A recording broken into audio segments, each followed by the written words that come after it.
আসসালামু আলাইকুম।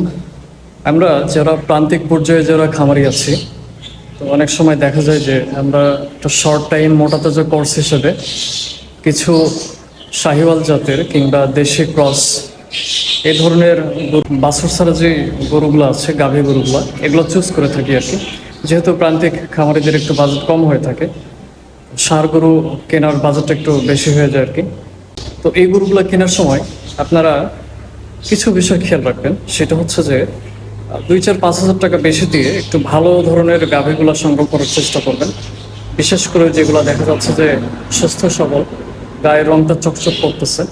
তো হাড্ডি সার বলতে একদমই যে কঙ্কাল সার এরকম গরু কেনা যাবে না। এরকম গরুগুলোর কেনার ক্ষেত্রে হয় কি, এই গরুগুলো বিশেষ করে ভিতরে কিছু অর্গানজনিত কিছু সমস্যাও থাকতে পারে, কিডনি জনিত। এই ক্ষেত্রেও গরু কিছু শুকায় যায় আর কি। আবার হাড্ডি সার গরুর কিছু বৈশিষ্ট্য আছে, একেবারে যে একদম কঙ্কাল সার হবে তাও না, একটু যাতে ভালো কোয়ালিটির হয় আর কি। মোটামুটি গায়ে একটু গোস্ত আগে থেকেই লাগানো আছে, মাংস একটু আগে থেকেই লাগানো আছে, শুধু সে হাড়ের উপর চামড়াটা জাস্ট আছে এরকম না।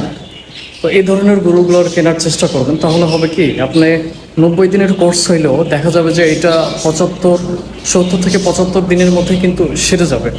আর যদি অতিরিক্ত হাড্ডি সার গরুগুলো কিনেন, সেক্ষেত্রে দেখা যাবে যে 100 দিনেও না সারতে পারে। এটা একটা দীর্ঘমেয়াদী কোর্স হয়ে যায়, আর খরচটা একটু বেশি হয়ে যায়। সেক্ষেত্রে মেডিসিন খরচটা অনেক বেশি হয়ে যেতে পারে। সো এই বিষয়গুলো মাথায় রেখে গরুটা কিনতে হবে, যাতে খরচটা কমানো যায়। গরুর দামটা একটু বেশি হোক, কিন্তু গরুটা যাতে খুব অল্প টাইমে সারে আর কি, খুব শর্ট টাইমে সেরে যায়। তো আমি এক্সাম্পল উদাহরণ দিই, আমার যে গরুটা, নতুন যে গরুটা কিনলাম ফ্যাটেনিংয়ের জন্য, এটাকে দিয়েই উদাহরণটা দিই।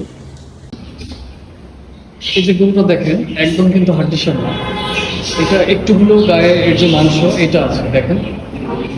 হাড্ডি সার বলতে যে একেবারে কঙ্কাল সার এরকম না, কিন্তু দেখেন গরুটা দেখে আমি 360 ডিগ্রি দেখাই।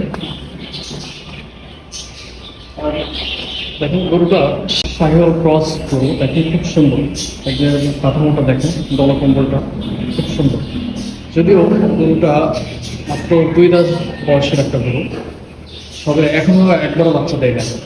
যদি গাভিন হয় তাহলে প্রথমবার বাচ্চা দেবে। একদমই সুন্দর একটা গরু। তো গরু কিনতে হলে এই ধরনের গরুগুলাই আপনারা অবশ্যই সিলেক্ট করবেন, তাহলে একটু প্রফিট হওয়ার সম্ভাবনাটা অনেক থাকতে পারে।